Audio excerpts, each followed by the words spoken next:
And after being in school in Nashville for about 3 weeks, I told one of my teachers that I've been in contact with Dr. Martin Luther King Jr. This teacher knew Dr. King. They both had studied together at Morehouse College in Atlanta. So Dr. King got back in church and suggested when I was home for spring break to come and see him. In March of 1958, 18 years old, home for spring break, took a bus to Montgomery. And a young lawyer, never seen a lawyer before, never met a lawyer before, young man by the name of Fred Gray, who had been a lawyer for Rosa Parks, for Dr. King, the Montgomery movement, and became our lawyer during the Freedom Ride and during the march from Selma to Montgomery. Met me at the Greyhound bus station in downtown Montgomery and drove me to the First Baptist Church, pastored by the Reverend Ralph Abernathy, and ushered me into the pastor's study. I saw Martin Luther King Jr. and Ralph Abernathy standing behind the desk. I was so scared. I didn't know what to say or what to do. And Dr. King said, "Are you the boy from Troy? Are you John Lewis?"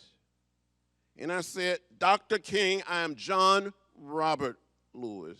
I gave my whole name. And he started calling me the boy from Troy. I went back and had a discussion with my mother and my father.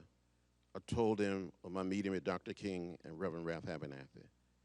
That Dr. King had said we may have to file a suit against the State Board of Education, Troy State, that in that process, the home may be bombed or burned. We could lose the land and go back and have a discussion with them. So I decided to continue to study in Nashville. So in Nashville, a group of students from Fisk University, Tennessee State, American Baptist College, Meharry Medical School, Vanderbilt University, and Peabody, black and white college students, started studying the way of peace, the way of love, the way of nonviolence.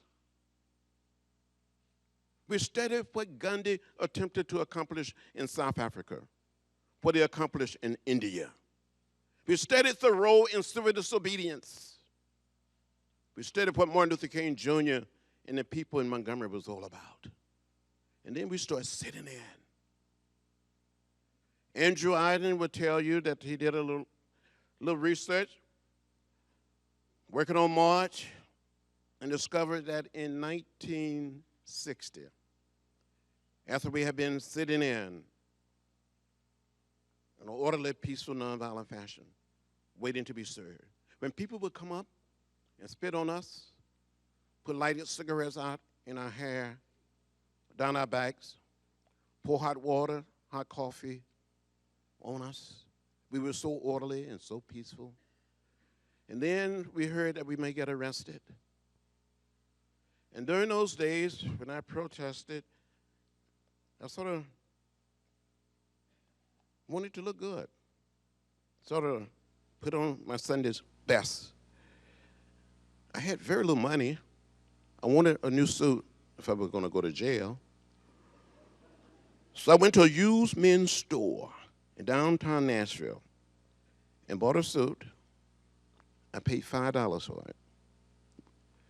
And I tell you, seeing this picture, Andrew, I look fresh. And if I still had that suit today, I probably could sell it on eBay for a lot of money. For a lot of money. My first arrest. During the 60s, I was arrested 40 times. And since being in Congress, 5 more. Now, the last time I got arrested, 2 years ago, October, 2 years ago, it was 200 of us, 8 members of Congress, hundreds of private citizens. We were trying to get the Speaker of the House to pass a bill that the Senate had passed, to bring it to the floor for comprehensive immigration reform. It doesn't make sense to have millions of people living in this country of ours and not providing them citizenship or on a path to citizenship. That's right, not right, that's not fair. In my book, there's no such thing as an illegal human being. As the Pope said,